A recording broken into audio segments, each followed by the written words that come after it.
Exo 2.0 Conference 2024 Dubai, and we have with us Brigadier Sushil Bhasin.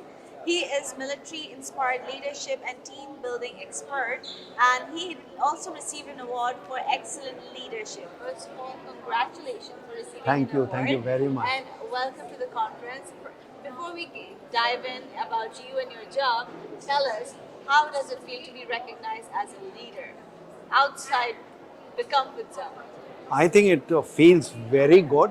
It is a matter of recognition of the journey that you have had. And of course, I really understand that although I was humbled and honored to receive the award, it was not me alone. It was not a reflection on my journey. It was also a reflection on the support I got from my parents, from my family, from my team, from my peers, including You were PSAI. able to flourish more. Yeah, so and also I feel that this was a great place to get an award because I've attended so many conferences, but this is certainly out of shoulders above others. Amazing. Thank you so much. So tell us, like, why and how you got into this field, and what are the learnings or teachings you were giving before, like this new generation and social media and all of that happened. What is the challenges and difference you see in your career? So, you see, I was in the army.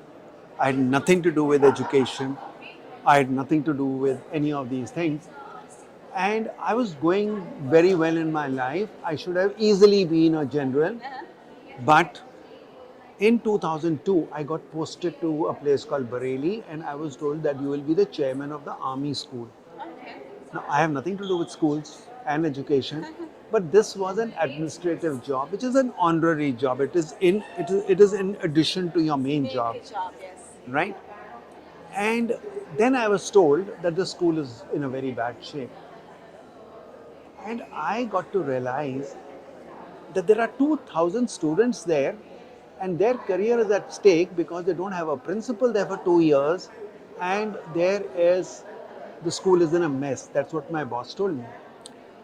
So when he told me all this, what happened in my head that time was, my daughter had just gone into college, my son was in high school, and for me at that time, the the career of my children was more important than my own career. So I said, like I am concerned about my children's career, those 2,000 children's parents would be equally concerned. And I said, how can I allow 2,000 children's career to be neglected if I am the chairman? Okay. So I went back home, told my wife, I don't know how I'm going to do it, but I'm going to be taking this as my primary job, and I'll manage to do my office job with empowering my team and all that. I'll work at night, but I will be in the school. But the change only happens. I've met so many people like you.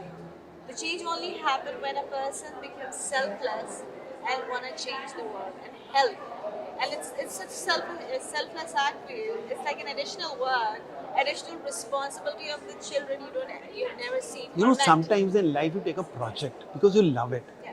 It comes from your passion. Yeah. So that time you don't care about whether you are being paid for it or it is a part of your job. You just love it because it's a beautiful challenge. So I said, if I can empower 2,000 children and give them a good life, I think I've got it all. Yeah. Okay. So in that journey, I fell in love with children.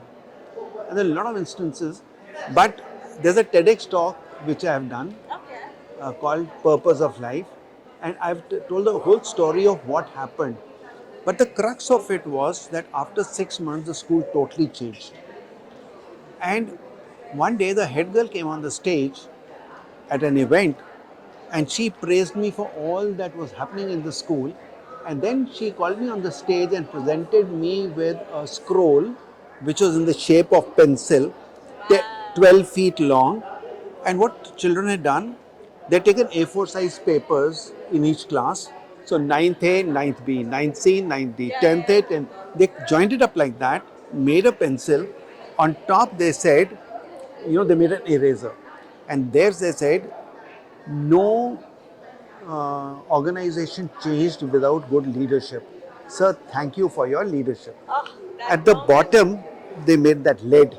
And in that little wooden portion which is Yes. light, they said, Sir, we love you, we'll never forget you. Perfect. That pierced my heart. I came back home. There's a whole story behind it, but I can't tell you that in Yeah. this time. So I went back home and told my wife, I'm leaving the army. She said, Are you mad? You're going to become a general? I said, No, I don't want to become a general anymore. 34 years in the army. I'm happy with You what I've found done. your new purpose I in found a life. new purpose. That TED Talk. video is that TED talk is on purpose of life. How do you find? Amazing. Then I said, let me help children find their purpose of life earlier. They don't have to wait for 54 years to Yes, find their so purpose true. of life. Do you think, as you are already like inclusive when it comes to kids and children who are already in school, do you think the AI or the advancement of technology is enhancing the learning capacity or to make the students go or to their extreme and extent to become what they want to be in future, or it is kind of making them lazier in a way because there are convenient ways to find out the answers? No, I think there are pros and cons. It is all about not the tool, it's a tool. How you use the tool is important. Yes. You see, The like, balance. what is a hammer meant for? To drive a nail. Yes. Okay.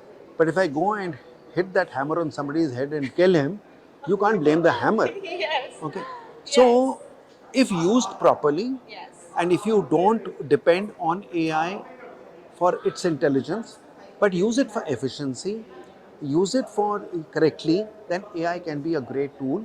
I feel that if you're not into it, you may be lagging behind because the whole world will be using it. It's something like somebody said, I'm not going to use internet. Yes. I have met people in my life and internet just came in and I'm not the internet type. But now And everybody many has. years, phone, I was asked to take a mobile phone. I said, no, not required. Yes, I Okay, remember I that. didn't know that there will be a time when even a beggar will have a phone, even a guy on the street will have a phone. Yes. That guy who's sitting with a on the footpath and is begging has got a QR code. Yes. Wow. Okay, Please and transfer the money. and he finds nobody coming. Yeah. He's watching YouTube videos. Wow. See, so that is the power. So I think one has to flow with the environment. Uh, Facing a storm and trying to stop it, I think I'm not very good believer of that. Thank you so much. I would for I your just want to time. say one more thing that before there's a little misconception. I started with schools, but schools didn't work very much for me for long.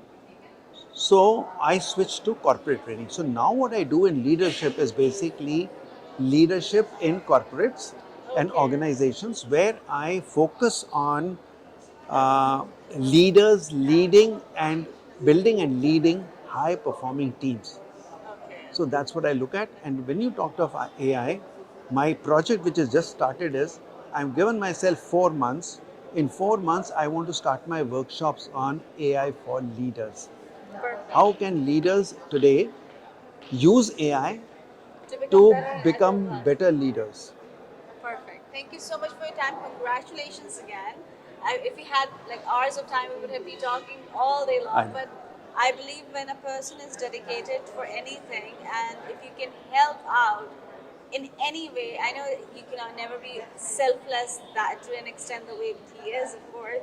But be try to help a kid's life, anybody's life, to make their life better, and you will also grow as a person. Find a purpose of yours in your own life and be dedicated and work hard. On that note, keep smiling, be kind, be safe, avoid using plastic and wastage of water. This is Talia MK signing off. And Thank you.